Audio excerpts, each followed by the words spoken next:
Hi everyone, Nick and I are here today with Beth Karas. We are very excited to talk to you. Many of you know Beth from Court TV. She now runs her own website, Karas on Crime. Tell us about that, Beth. Well, I launched my website, Lisa, by the way, thank you, Lisa and Nick, for inviting me today. I launched my website in October 2014 in order to cover Jodi Arias's retrial because the judge was banning cameras. So I thought, well, why don't I just go there and blog from the courtroom, basically log the trial live. It's kind of like tweeting from the courtroom, which many people were doing, except that people could come home at the end of the day and they could just read the entire day from morning to the end of the day. And then I would record videos at the end of the day, answering members' questions. And this is a subscription site, by the way. I got court photos and documents. And so it was a lot of fun for the 4 months or so that I was there. You know, after Jodi Arias, it's a little more challenging to keep up content because I'm not, there aren't any big trials going on right now, so I'm not streaming trials on the site, but it's still a place to come for podcasts and videos, legal analysis that I do. Sometimes I go back in time and tell stories of my old Court TV days or something that happened at a trial. I have a little book corner where I feature books that I've read that are justice related, and I try to get interviews with authors and crime victims and convicted felons and exonerees and all kinds of folks who are in the criminal justice system in someplace. So anyway, it's been exciting, and it's been a vertical learning curve for me, I must say. So Beth, just for the South Africans amongst us, obviously in the minority, but not everyone knows about you. You were yourself in the law profession for quite a long time, 8 years as an assistant DA in New York, right? Right. I was a prosecutor in Manhattan, in New York City, for 8 years, from 1986 to 1994. Then I went into television. But during my 8 years, not to name drop or anything, but I worked with the former governor of New York. He was attorney general, then governor, and then his name is Eliot Spitzer. And then he fell from grace when it was discovered that he had been patronizing prostitutes. Anyway, Elliot and I had started together. He was a few years ahead of me in terms of his law education. He was my supervisor at one point when I was doing racketeering cases, and John F. Kennedy Jr., myself, wow. 4 others were in this little boutique unit in the office. So I worked with JFK Jr. for about a year in that unit, maybe a little bit more. Around the same. How did you refer to him? Like, did you say JFK Jr. or what sort of name did you call him? I just address him as John, and I found him to be a very, very humble, very approachable person, lovely to talk to. He helped me on a family matter because his uncle, Ted, was a senator in my home state of Massachusetts, and I needed some help with a brother of mine who was disabled and had special housing, and he got right on the phone and called his uncle for me. So, I was always very grateful to him. And I didn't really socialize with him, although I went to a tattoo parlor with him once. Wow. Okay, so Beth, you became a crime reporter in '94. Did you cover O.J. Simpson? Well, it's an interesting story. I covered O.J.'s later trials, which is a road rage and then the Las Vegas robbery. I covered Simpson's murder case only from the home base because, you have to just give me a second to tell this story. I resigned from the Manhattan DA's office by a letter on May 10th, 1994, telling my boss that my last day would be June 17th. I gave him 6 weeks to reassign, or 5 weeks to reassign my cases, and I told Court TV I'd start on June 24th. Who knew what was going to happen between those dates? So I'm home, very last day of work, with another friend of mine, another assistant DA who went on to become a federal prosecutor in New York. We're sitting on my couch, I'm decompressing, and we're watching the NBA playoffs, and all of a sudden this white Ford Bronco comes up on the television, and so he points to the TV. He said, "That's your future." So indeed, 10 days later, I'm walking into a newsroom where everyone's walking around saying, "Did OJ do it or didn't he do it?" And I'm thinking, the prosecutor I am, of course he did it, and to this day I believe that he did it. He got lucky. Anyway, I wasn't assigned OJ because I was brand new to television. I had to learn it. So I was teaching people about DNA evidence and doing other things during the trial, behind the scenes. what's kind of interesting, I'm not sure where I heard it the first time, it may have been from Lisa, but I think we got it from OJ Made in America, where they were just saying one of the reasons why that Bronco chase was so damn slow was because OJ wanted to hear the outcome of the NBA while they were driving. You know, he wanted to hear it on the radio, not be arrested, or in other words, that's why they were going so slowly. Crazy, huh? You know, that's as good an explanation as any. I've never heard that, Nick, but I got to tell you, I recently watched the ESPN 5-part documentary.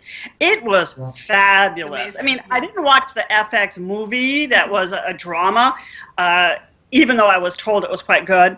But the documentary, I learned a lot, and I found it so well told, so well put together and edited. Now, I don't recall that in the documentary, that explanation for why he was driving so slowly.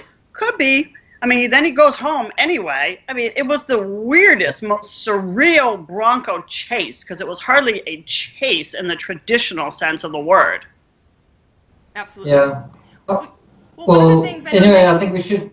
Yeah? Go ahead. Sorry, we've got a little bit of a delay. But one of the things we wanted to ask you about is we want to talk about Oscar Pistorius as well. You know, we've been covering both the OJ case and the Oscar Pistorius case, and it's interesting to get your thoughts on both. With both cases, they've both been called the trial of the century from two different countries. You know, but I have to say, and I want to get your impression on this, as far as Oscar being the trial of the century in South Africa, I'm not quite sure it actually stacked up to that. What are your thoughts on it? 'Cause you've followed it from the beginning. Well, there are some interesting parallels to be drawn between the two cases. Both of them killed a lover or wife or what, girlfriend, wife, so a female, character, and it was also a very, bloody scene. One a gun, one a knife. And they were both huge athletes in their countries. So I think from South Africa standards, and I've not been to South Africa, although I must go because I understand it's a gorgeous country. That really was a trial of the century for South Africans. It was televised. This was their huge star who couldn't have fallen farther, right? I mean, look what he has become. And this was somebody who rose from this horrible disability that he had to be able to run with able-bodied people and compete. And he was a little too trigger happy, a little too cocky, right? So it seems like it was an incident waiting to happen from what I know about Oscar Pistorius' history with guns. Yeah, it was. It definitely was. Well, I would agree with Beth there. I mean, the only reason I'm able to say this with any sort of context and perspective was because we wrote about O.J. Simpson, and so we were looking at a lot of those court days, the days of the verdict, on things like O.J. Made in America and so on, where we actually see the crowds and so on, and going from that and sort of investigating that and interrogating that to the Oscar trial and these small little huddles of media, which is, for South Africa it's huge, but for America it's tiny. It doesn't even compare to the Jodi Arias trial, So I think you're absolutely right. For us, it's the trial of the century. For the rest of the world, it's like a little category in a drawer of the Jodi Arias trial. It's just a small little sort of thing. And I don't know what you think, Beth, but sorry, but the case itself, not to diminish what happened to Reeva Steenkamp, but the circumstances, one accused and one victim in a bathroom, and that's really it. I mean, if you compare it to the Jodi Arias case, the premeditation involved there, the preparation, and then everything that happened afterwards, the length of the case as well. It's kind of a small case, and one would think open and shut. Quite a simple, small case. Wouldn't you say? Well, when you have a lot of money, you can buy really good defense lawyers who are going to turn over every single little stone in the case, and they are going to create reasonable doubt, or try to, and make the best arguments they can. So Oscar Pistorius was well situated to put up a defense that some thought, made a little bit of sense. His case was Jodi Arias ultimately did assert self-defense. So they're both saying that they were defending themselves. But Arias had so much premeditation. It does appear that this was an argument between Pistorius, right, and Reeva. He didn't plan to kill her. Nonetheless, it can be murder even if you're acting out of the heat of the moment when you should have known better. And had time to reflect on what was happening. So, I never quite bought his story, by the way, and I was surprised when the trial judge had given him the lower level of homicide as a conviction, culpable homicide. And your system is so different in South Africa that on appeal, convict him of a higher crime. You don't even have dolus eventualis. You have second-degree murder, right? Right. And here in the United States, if an appellate court says there was some error at the trial level, it gets sent back for a retrial.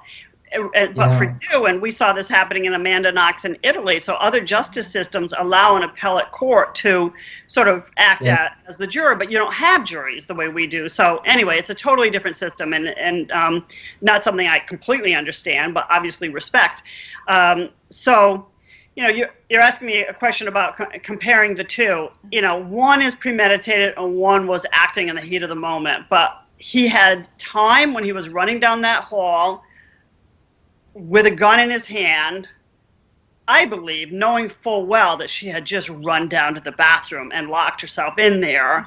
And he was angry with her and he just fired, not facing her. He's facing a door. He's not maybe totally appreciating what he was doing, but it's his bathroom. He knows the small dimensions. He knows that guns are deadly, and he fires 4 times. It's just all so tragic. Can I ask you a question? Was it established for sure because of the height of the bullet holes in the door that he was on his stumps, or did he have his legs on? He was on his stumps. They did, Mangana, who was the ballistics expert, who was, I thought, probably the best witness in the case from an expert perspective, did determine from measurements and recreation that he was on his stumps when he shot.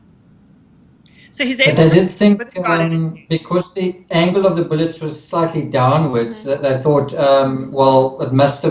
must have been on his legs, which was a kind of a natural intuitive error to make. You wouldn't have expected that a downward angle at that height would have been him on his stumps, but it ended up being like that. You know what's important to mention? It's a slight downward angle.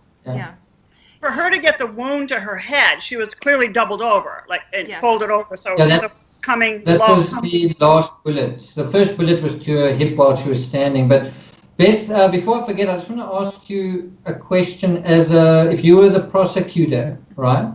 If this was your case and you were the prosecutor, Lisa and I and certain other people believe it was premeditated murder from the perspective of having an argument and other things happening. But what about just in the confines of the toilet? If you take something as simple as Oscar fires a shot through the door, which hits her in the hip, he misses with a second bullet, and in that period of time between the first bullet and her being struck by the last 2 bullets, Reeva's got time to put her hands on her head. Now I don't know what the law says, but if you think about it from the perspective of the deceased, if you think about it from the perspective of Reeva who died, if she has time enough to go into defensive posture, can't one argue just on the basis of that is premeditated murder, in the sense of you fired 1 bullet,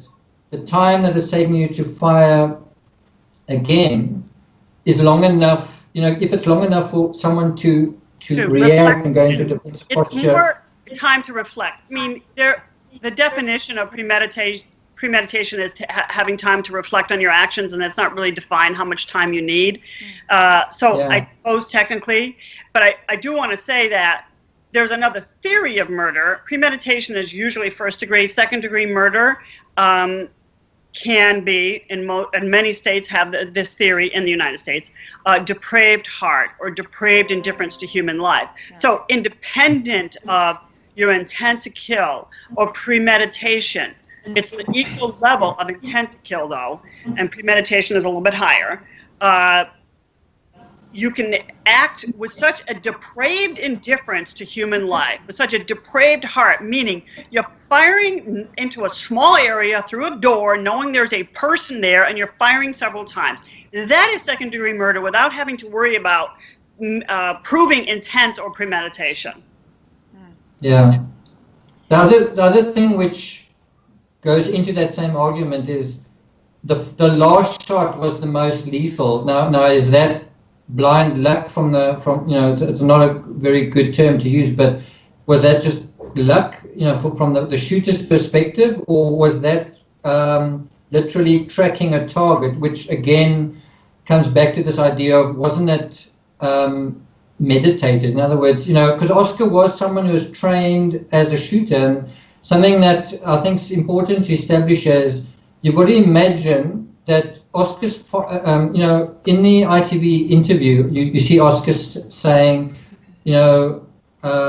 the prosecution accused me of bashing the door down with a cricket bat, and then he says, well, I can barely even stand, let alone, be able to swing a bat. But then what he doesn't say is that he did actually fire all four of those shots while on his stumps, and when he reenacted it, he basically showed how he needed to support himself with one hand in order to fire. Now, if you think of it just in that context, is you've got a guy on an unstable platform in terms of his legs, but he's got to stabilize himself with another hand, and 3 of the shots he's firing are accurate out of 4. You know what I mean? And there was definitely a pause between the first shot and the last. Could he have lost his balance slightly after the first shot? I'm just saying. Yeah. The direction of the bullets could be because he's losing his balance, but the fact that he had to prop himself in order not to fall so he could fire definitely hurts him in this case, right? I mean, that definitely hurts his argument in all ways. I mean, I don't know if it really supports premeditation. I haven't studied South African law, but before the trial, I did order a book from South Africa on your law, but then I ended up not covering the trial for work. So I don't know. Maybe you can tell me if that does support premeditation under South African law. I can see the best argument being made under U.S. law in most states would be a depraved heart, second degree, not first degree. I mean, even though technically you could argue premeditation between shots, really these shots were pretty close in time. I mean, maybe you're talking seconds, and we're not talking about minutes here. Yeah. What did you think? I want to know what you thought about Harry Nell. Nick, you had a chance to meet him while you were at the sentencing hearing last week, but I'm curious, Beth, what did you think about him? I mean, obviously their style is a little bit different. They're presenting to a judge, not a jury, so it's not as theatrical as we see here in the States, but did you feel like he actually proved his case? Yeah, you're talking about the prosecutor? Yes, Harry Nell, yep.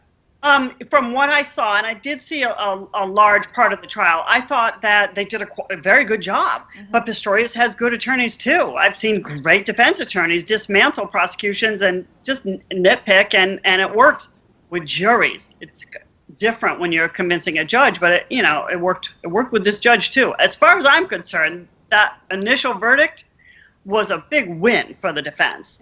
Mm-hmm. Yeah, it was absolutely.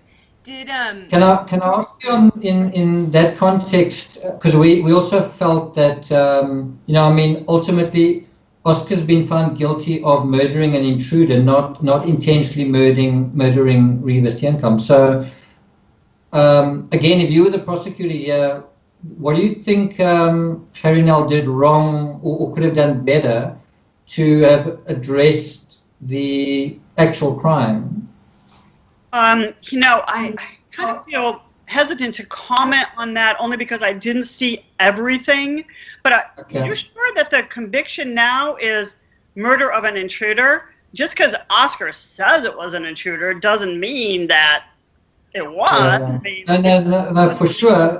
Look, in terms of the law, obviously what we say is different to that, but in terms of the merits of the law, Oscar's guilty of murdering an intruder, not murdering Reeva, even though he did kill Reeva. And that's kind of also what his argument was on ITV.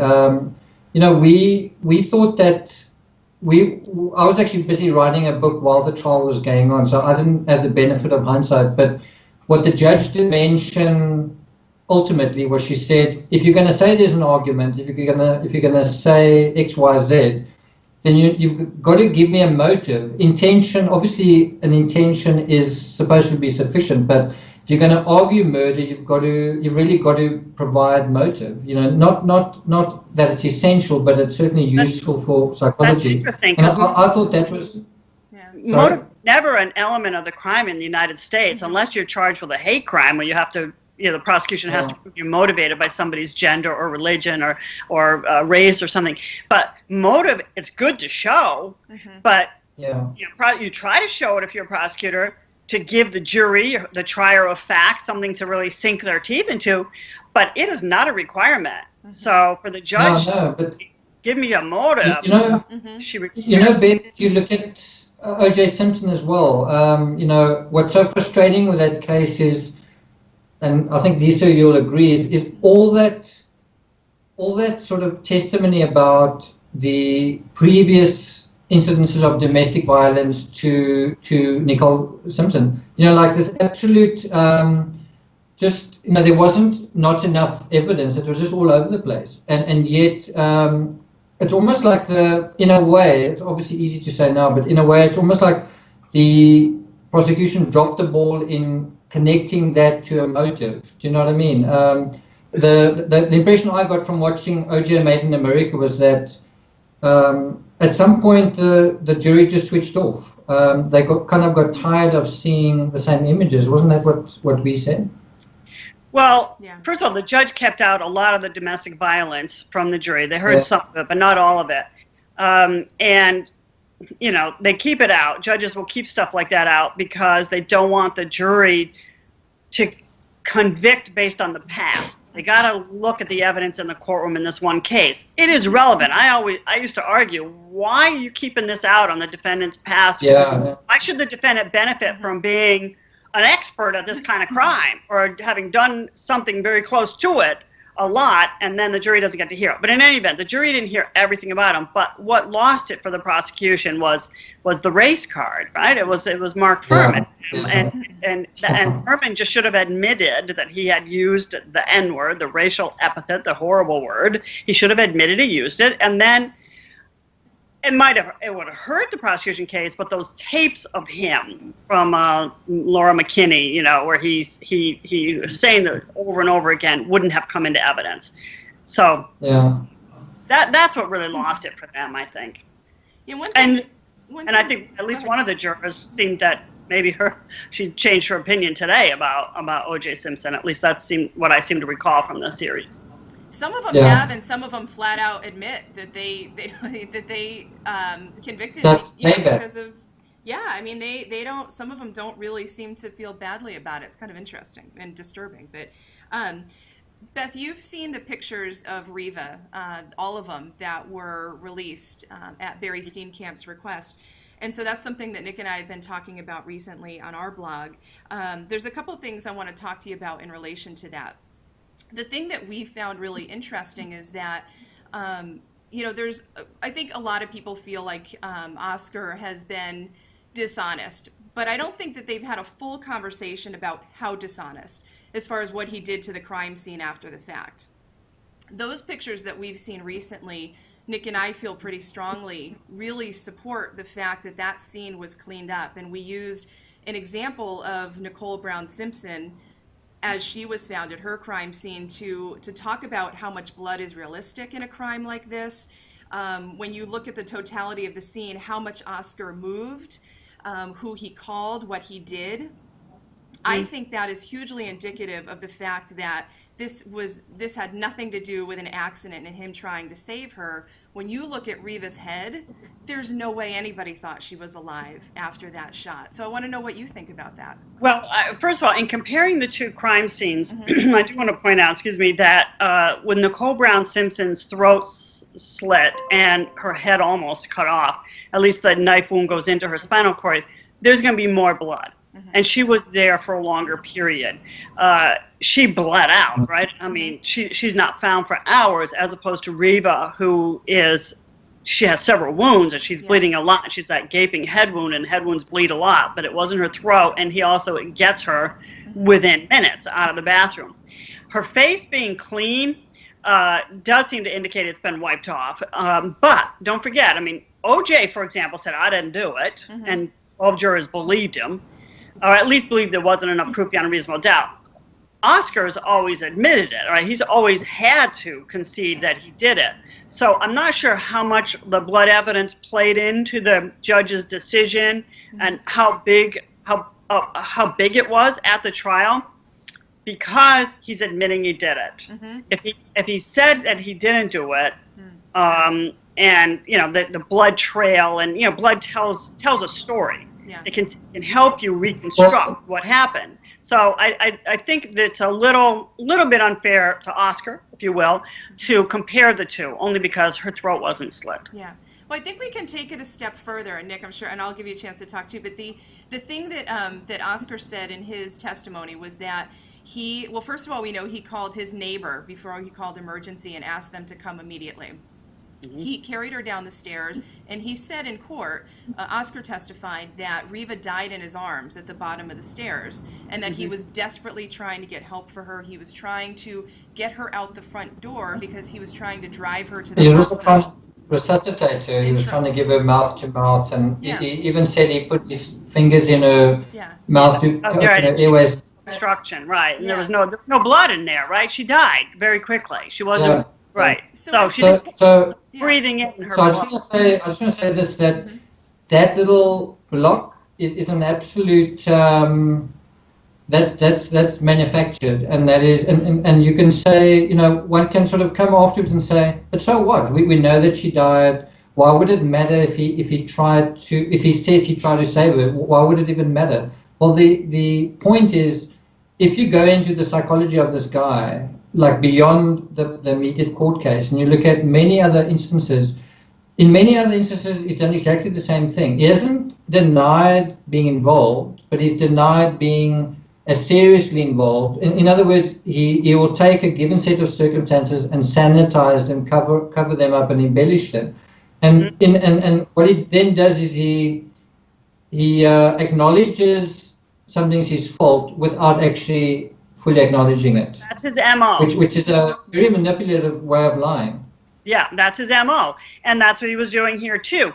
So, I mean, I think that's what he was doing here too. He's like, I really messed up this time, and I've got no one else around me to take the blame, so I've got to make it as understandable as possible that I thought somebody was breaking in, and I didn't mean to kill her. I thought she was in bed, and it was dark and all.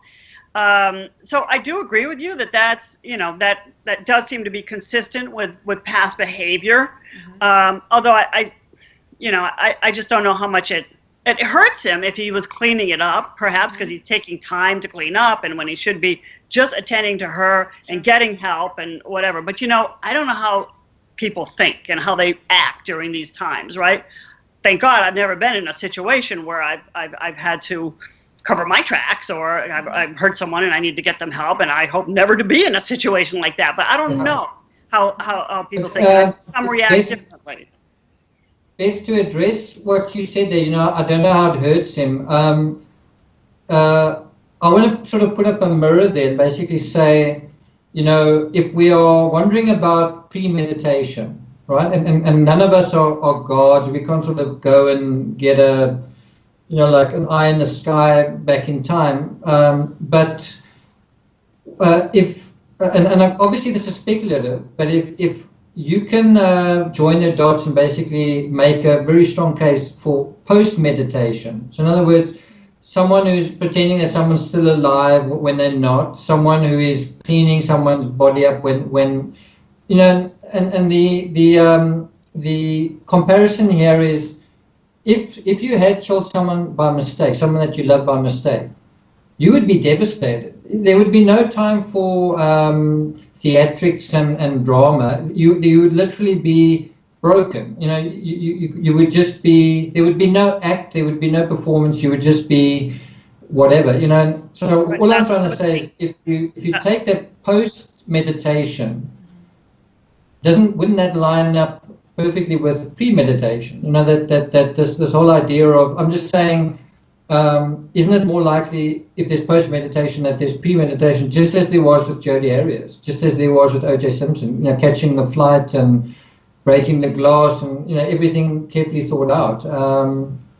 Well, you know, you make an interesting argument. It's not a term, post-meditation, that I have seen used in any sort of legal context. We look at the behavior afterwards. We try to construct it. Sometimes there's behavior that is consistent with consciousness of guilt, and jurors will get an instruction on the consciousness of guilt because the person has fled or done something that that no reasonable person would do. Mm-hmm. But certainly everything is relevant. His behavior after, exactly what he did, and the timeline is relevant to either support or refute, you know, his position. So, you know, Harry Hale actually decided in this trial to not use it. I mean, he basically, and he said this in court, that he was not going to contest anything that Oscar said after the point that he pulled Reeva out of the bathroom. I think that was a big mistake. I'm curious, based on what we're talking about, if you had this case, would you have included it? Well, I can understand why he didn't, because it's really hard to measure how people are going to react. You know, everybody is different. I mean, there's only certain conduct, like the consciousness of guilt, if somebody's like getting in a car and just leaving the scene, you know, that no reasonable person, as I just mentioned, would do, or you can say, okay, that's bad. But it's really hard, I think, to argue that someone's reaction after the fact was not sincere, that it, you know, that they were faking it. It's hard to prove beyond a reasonable doubt. Okay, so you likely would have left it out then. I understand, because you know, why complicate the case? Yeah. If you good case up until that point, he's admitting he did it, and now, you know, it's often the case when people admit that they've done something, but they can't admit to the crime itself, the elements of the crime. They'll admit what they can, they deny what they must. So Oscar Pistorius is admitting what he basically had to, but denying what he had to, right? He admitted he shot her, but he could not say exactly the way many people feel it now. Yeah. What do you think? But what frustrates me, I don't know about you, Lisa, but what frustrates, remember what we said before we went on this program was I originally studied law and I was very much into justice and so on, and you know, as someone very sincerely wanting to be a force for good, you know, like Superman in a suit kind of thing. But you know, I actually lost faith in the belief that was actually possible, just because I thought that the system is designed to make you abuse the loopholes kind of thing. And it's all about finding the loopholes. It's not about, Oh, but Nick, you know what they say, evil triumphs when good men do nothing. You're needed in the justice system to help right the wrongs that you see. Don't walk away from the feel that it's futile and you can't play a role. But as a journalist, you can play a role because you can expose it. I get frustrated with the justice system. I still think that what we have here in the United States is a good, solid system, but it is chock full of abuse and police abuse, overcharging, and also defense attorneys who can get up and say to the jury, and it's perfectly ethical, a lie, and you know, it stays with the jury, and their clients walk free, like Casey Anthony. But I do want to inject a case where we haven't talked about, only as an example here, and that is the overcharging of 6 police officers in Baltimore for the killing of unfortunate death of a man named Freddie Gray. These officers, in the course of their jobs, you know, they arrest someone, and Freddie Gray, and put him in the back of a police van, shackled and handcuffed, but not restrained by a seatbelt, and he gets a spinal cord injury that causes his death a week later in April of 2015. One officer went to trial, a jury was deadlocked, so he's going to be retried in the fall, I think. 2 more have gone to trial, and they've waived the jury. They're tried by a judge, like Oscar Pistorius was tried by a judge. And the judge acquitted them. The next one's up next Tuesday for another trial. These officers are overcharged, and I've begun to wonder about the justice system here in America. And jurors in a highly charged, very emotional case, are they really looking just at the evidence, or are they convicting someone based on emotion, which they're not supposed to do? Because when that wasn't based on not guilty or guilty, it was based on what do we convict him of? We're not going to let the guy go, but which are the crimes? Yeah. But I mean, if you look at O.J. Simpson, I mean, it's so weird. You sort of have the case itself. He gets acquitted based on payback for something else, and then he finally gets convicted based on payback for what he was acquitted from. And then so you sort of get this feeling of when does the justice system work? You know, I'm not saying these big cases are sort of examples of the entire justice system, but you know, Lisa and I have covered quite a few cases now, and you start getting kind of despondent because there are things that are so obvious. Something I want to sort of address with you, Beth, is what we've noticed as storytellers and as narrators, which the law system seems to miss in a way, and I can appreciate the fact that you know, courtrooms don't have unlimited time and they don't have unlimited resources to deal with everything. But the interesting thing with a narrative is that a narrative basically tries to get the whole of all the information, whether it's the deceased, the accused, you know, the whole process. And what we see time and time again are these patterns. We see patterns of behavior, we see psychological patterns which inform the accused before the murder. The way he behaves during the murder sort of lines up with that sort of behavior, and then afterwards as well. All lines up perfectly, and obviously when you're in a courtroom and you're only dealing with a little sort of microscopic thing, and you say, well, that's all we're going to deal with. In the same way that you make it easier in a way, you also cut your hands or tie your hands in terms of dealing with the. I often say that a trial in the United States is a search for the truth, but only under the rules of evidence, because so much is kept out. And it's really much more complicated than that, because our system protects the rights of the accused so much that we will keep evidence out that is absolutely relevant and truthful if it's not gathered properly by the police, and no Miranda warnings are given, or it's seized without a search warrant when there was time to get a search warrant. So we exclude evidence. We have this exclusionary system, and to the detriment of the prosecution, to protect the rights of the individual. And you know, the foundation of our country is I mean, the bedrock is on the personal liberty and rights of individuals. And so we really bend over backwards to protect the guilty, to protect the accused, who are often guilty. Not all accused are guilty, but we would rather let a guilty man go free than convict an innocent person. So you're absolutely right, the point you're making, but we do have this exclusionary system. We balance, we balance rights, and that's just the way it shakes out. It is frustrating to many people, but in the end, if you ever got falsely arrested, you'd want the system to work that way for you. There's one thing I think that's an important question. Crime scene photos. Like, I was just going to ask that. Would you put crime? Oh, okay. I'm sorry. Well, I think this is important, and it goes to what we were talking about with the jury and emotions and how these cases get determined. So it's twofold. What do you think about crime scene photos being published? How do you personally deal with it with your own website? And what do you think about, the media covering these cases, being in courtrooms? So many people think that all of these things are a factor in how cases get decided. What do you think? Well, I spent 19 years covering trials around the United States, and one trial outside. I was at one of the trials of a Bosnian Serb at the Hague, and that was televised as well. Not a blockbuster trial, but an important one.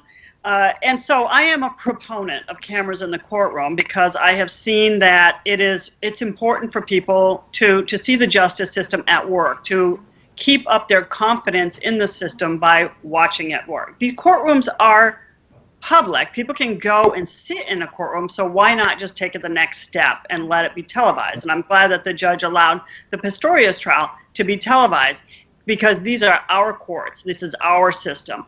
So I don't think it has a detrimental effect on cases either. Lawyers, as the general rule, love to perform, because you know what, trial lawyers take acting lessons often, you know, because you know it's theater. The courtroom is theater, and the jury is your audience.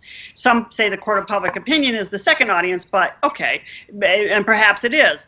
But I think that lawyers are going to act the way they act, whether or not a camera is there. I have talked to so many lawyers in cases I've covered who have said, after the first day or two, I didn't even realize the camera was there, because they're just so focused on their case. So I don't think the camera causes the stuff we see.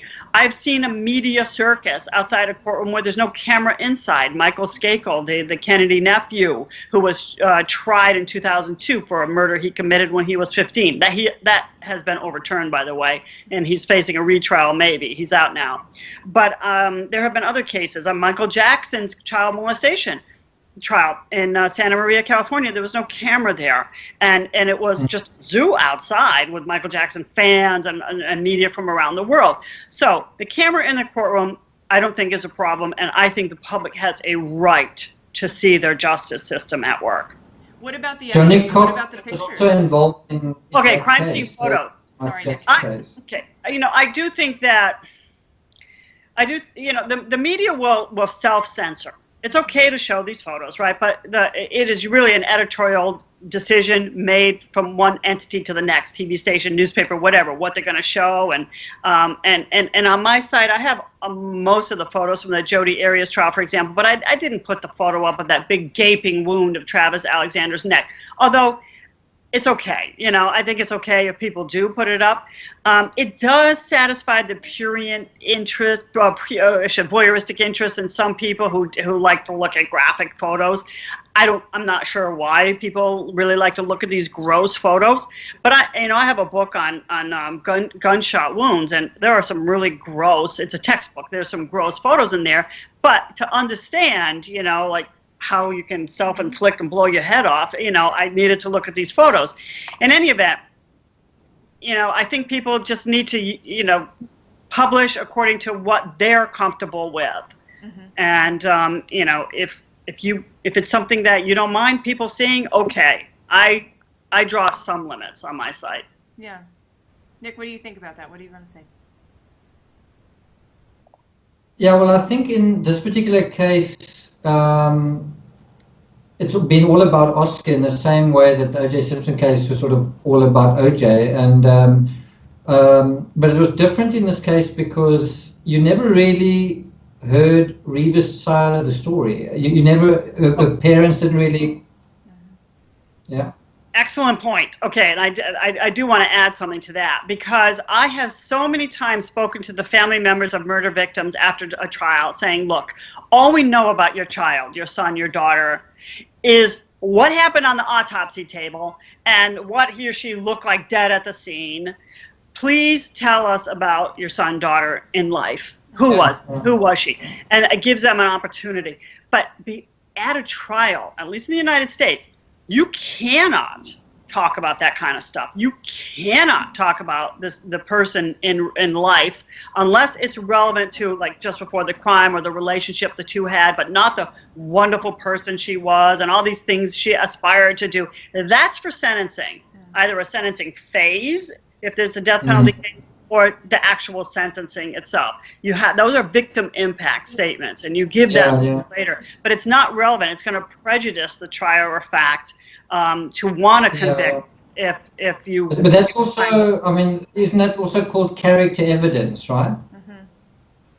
Yeah, I mean, it's character evidence is often about the character of the defendant, right, and the reputation and character of the defendant. You'd be putting in just evidence about the victim, but it's not relevant in the crime itself. Generally, you know, what what she was like as a little girl and her modeling career and her legal career. It had nothing to do with what happened in the bathroom that day, unless their argument was, you're not ever going to practice law or model again, and you're going to stay home and make babies for me or something like that, you know?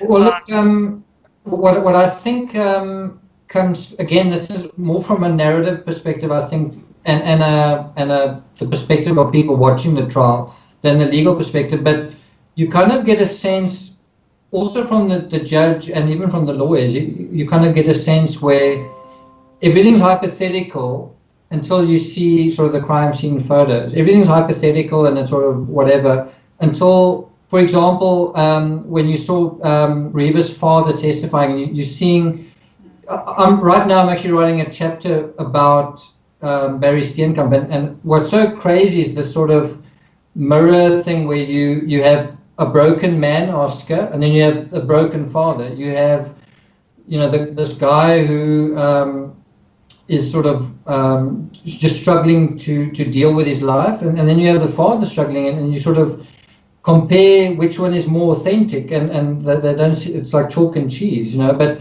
the point being, you sort of almost, even though you've been dealing with this trial for weeks and years, it's almost like you suddenly realized again, wow, somebody actually died here. A person actually died. Well, it brings it all back. And I have no doubt that both of them are broken men. I mean, God, if Oscar could turn the clock back, right? I mean, what his life has become and is going to be, I mean, he's done, right? And what he did in those few moments of losing his temper has destroyed his own life and has broken Reeva's father, and it's just so tragic. And this just is repeated over and over in murder cases. It's so senseless. It's so awful. There's two things. Beth, if you look at the sorry, Lisa, if you look at the photos of Oscar at his bail hearing, this was in December 2015. They're photos of Oscar at his bail hearing, and you actually can't believe how different, that literally was 6 months ago. You can't believe how different Oscar looks. He's smiling. Yes, he looked, of course I didn't see him in life the way you did, but he, his hair even looks like less, it looked unkempt. It just looked disheveled. He looked like he's not caring for himself as much. And, that's certainly, I mean, maybe it was orchestrated by his attorneys. Don't shave. I think it is because if you think of it in an extremely shallow way, you think, well, you want bail, don't you? So it's no big deal you're getting bail. Let's smile, and the judge isn't going to really worry because you're a nice guy. It's not, in other words, it's sort of the benefit of the doubt, smiling kind of thing, right? If you compare that, you juxtapose that to now it's sentencing time.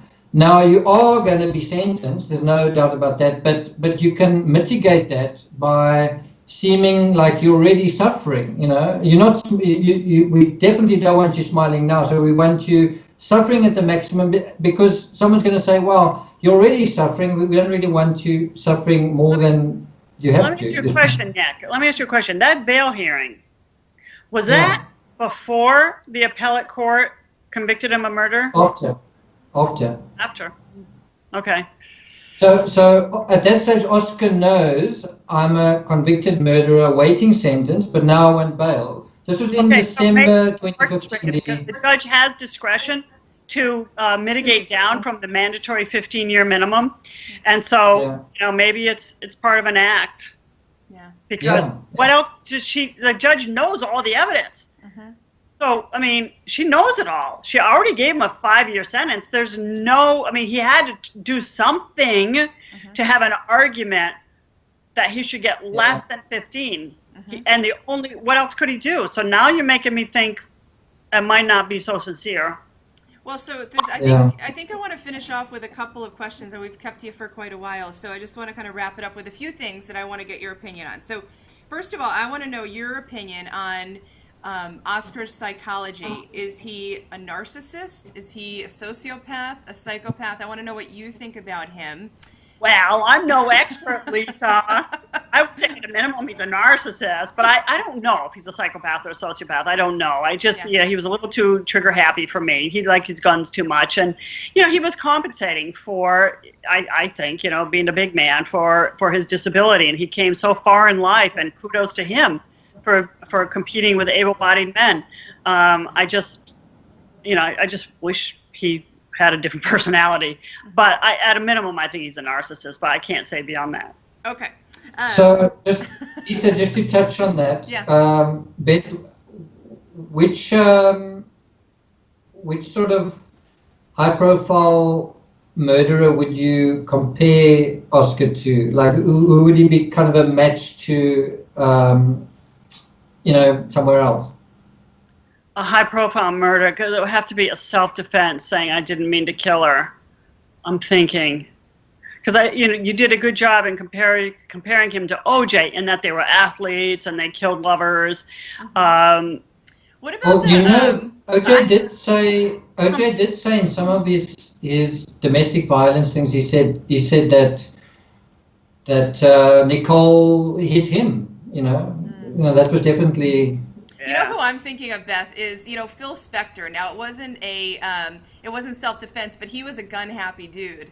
And he kind of tried to pawn it off on, you know what I mean, like put it on her instead of himself. She killed herself. I mean, there are some parallels there. Yes, he had met her that day and brought her home with him. They had some sexual contact, but they didn't have sex. They kissed, and he tried to say she did it herself. I didn't. He was trigger happy. He had pulled guns on lots of people and held them to heads of women, over the years, and locking them in his house. So there are some parallels there, some parallels to OJ. What sentence did he end up with? Do you remember? He got 19 to life sentence. He got second-degree murder convicted. Okay. And it was that depraved heart theory. So along those lines, I mean, I think there are some interesting comparisons there. So Oscar now has a conviction of what we would consider second-degree murder. And, the judge has to decide if there are mitigating factors. Without going into all of them, really the two primary ones that the defense brought up was Oscar's disability, and of course they had him walk without his legs through the courtroom. And the other mitigating factor that they talked about was the fact that what Nick had kind of talked about, that he didn't mean to kill Reeva, that it was just a nondescript person, which for me, that's wildly offensive to say that, just because it wasn't Reeva, that person's life doesn't matter. That's really what they used. So in that context, if you're the judge, how much time do you give Oscar Pistorius? Well, I mean, the law says it's a minimum of 15 years. So if she's leaning toward mitigation, and I would think she might, because she gave him that culpable homicide conviction with 5 years, I would say gets at least 10. If she's leaning toward mitigation, I would say 10 or more. Does that disability warrant any mitigation? Well, I had two disabled brothers, a different kind of disability, and they died. And so, it's hard. It's really hard for me not to feel, something, and compassion for people who aren't able-bodied. Sure. But he certainly was a very gifted athlete who overcame so much. And I don't know that he should be necessarily given a break for that. But I don't know how prisons will treat him. Can he wear his legs in prison, or does he have to be on his stumps? And if so, I might cut some years off. If he has to keep them off, I might cut some years off. Yeah. Well, I kind of made not a very politically correct remark, but I thought it was at least authentic to what I was feeling. But the psychologist was saying, if he could have his way, he would have Oscar hospitalized immediately. And so I said, well, have him put exactly where he was, in the hospital wing of the jail, then you hit two birds with one stone. Well,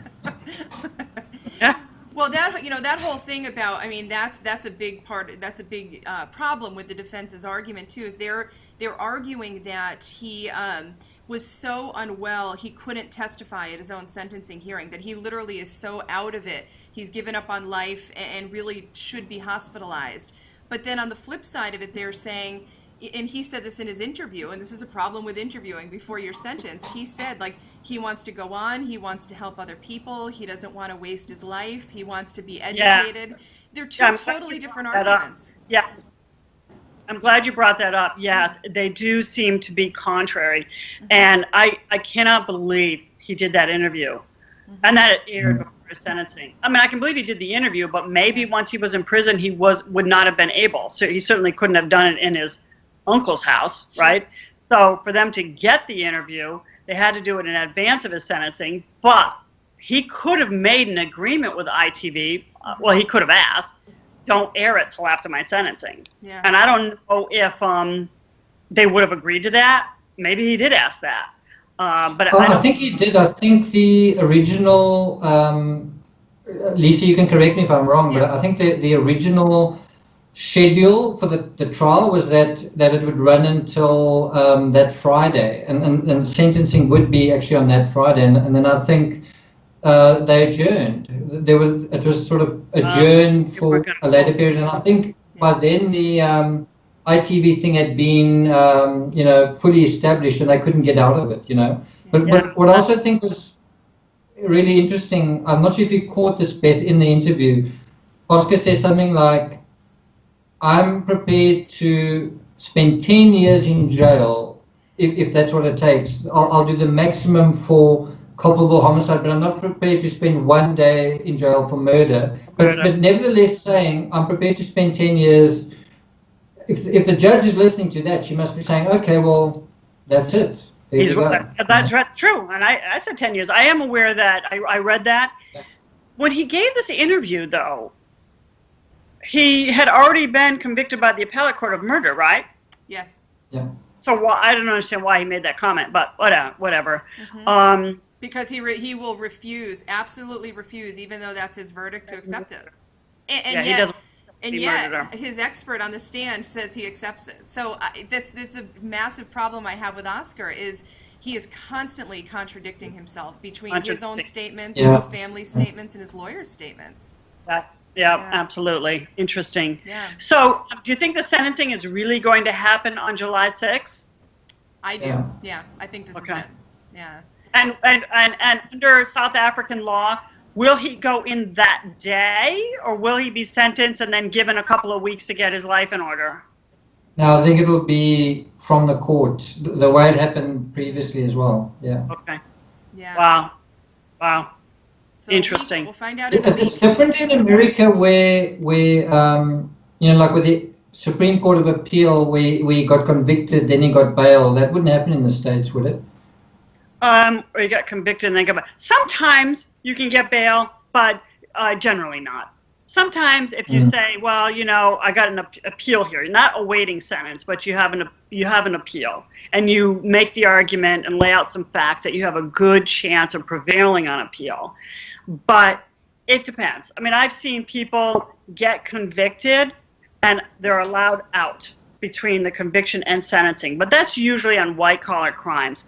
Often with murder cases, there's no discretion for the judge. That person goes in to jail as soon as they're convicted, and jail is where you're held pre-trial, or you go when you're sentenced to misdemeanors. Prison is where you go when you're sentenced on felonies. So because after the Supreme Court of Appeal convicted him, he then tried to appeal that with the highest court in South Africa, which is the Constitutional Court, and they then turned him down.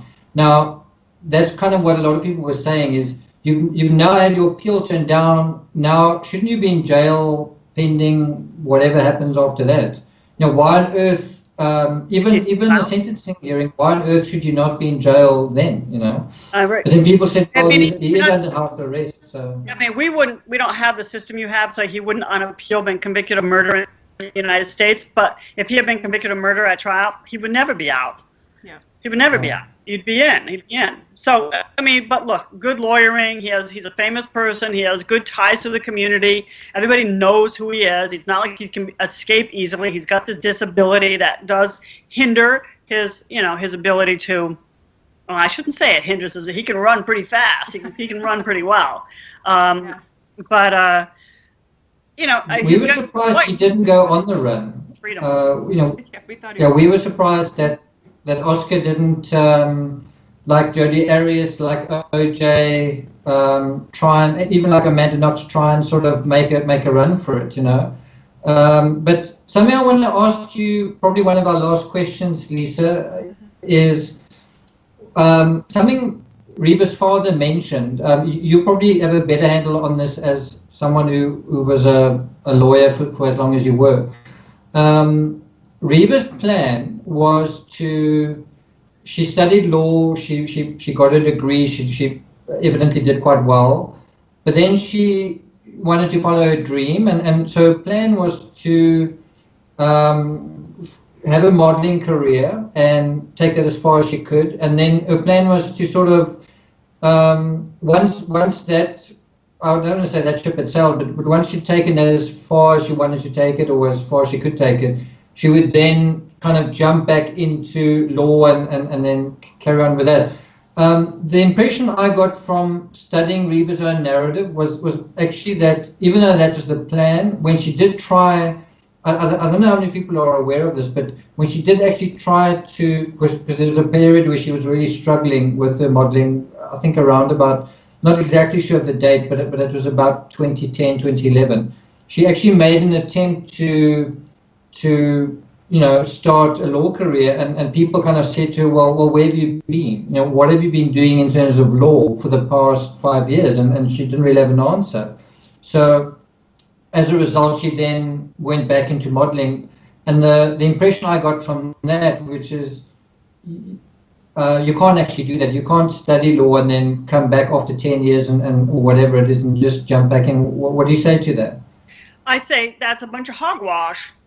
I mean, I've been away from law for years, and that's one of the options that I've considered is going back. And I've talked to the bar, and they're like, "Sure, you can practice tomorrow." Okay, but if you, but I think if you've not, that she got a law degree, and just because she wasn't practicing much and then wanted to get into it 5 years later, that what have you been doing? But she was doing stuff. She was just doing something different from law. So I don't think that it should have been held against her. But isn't it a case of, look, in your case, you've got a portfolio behind you. In her case, she all she really had was her studies behind her. She hadn't taken on any cases. She didn't really have a, what do they call it? Right, she had to start from the bottom, though. So, okay, so she's being challenged, like, well, you got this law degree, and then you didn't use it. And I don't know, maybe she needed to earn some money, and modeling can pay well, and maybe she needed to pay off school. I mean, I don't know what her situation was, but I feel bad for her if she was criticized for not pursuing law initially. You know, she wanted to use a great physical asset of hers, her body, her looks, her beautiful face, make a little money at it. Why not? You know, before she got older and would be less marketable. That might be a difference between South Africa and America, though, Nick. You know what I mean? Like, that might be a difference in your country than here, where if somebody had that separation in time, there's more of an opportunity here to get back into it than there is there. Yeah. So, okay. Beth, are you going to go back into law? What's that? Is this breaking news? You're going back into law? Oh, no, it is something I've considered. No, I've got a lot of little projects going, but no, it is. You know, I talk to my friends in law all the time, and some of them are like, just do PR for lawyers, you know, why bother going into the practice? They're all looking to, well, some of them are happy practicing, but after a couple of decades, they're like, I want to change, you know, so. Sure. That's the grass is always greener. I think I want to do what they're doing now. They want to do what I'm doing, so. That's always the way. Whatever. Yeah. Well, if you guys anyway, it's been a lot of fun. Yeah, it was. No, I really appreciate your time. It's always fun talking. You and I met through the Jodi Arias trial, and that was a lot of fun to talk about. I look forward to talking about more cases with you in the future. So if anybody out there has not checked out Beth's site, you definitely need to. It's karasoncrime.com. She's also on social media. You're on Twitter, @Beth Karas, right, is your Twitter handle? Yeah. Anywhere else they can see you? I now have @KarasOnCrime. But I often will just retweet what one post or retweet on the other. So either one. Good deal. Okay. Thank you for your time. We really appreciate it. Thank you so much. And thanks you know to what? both of you. Nick is going to be at the court on July 6th. So we'll give you some updates from what he's seeing and hearing there. Great. Right. Good luck, Nick. Thank Thank you. you. Okay, Keep in bye-bye. touch. Bye. Bye.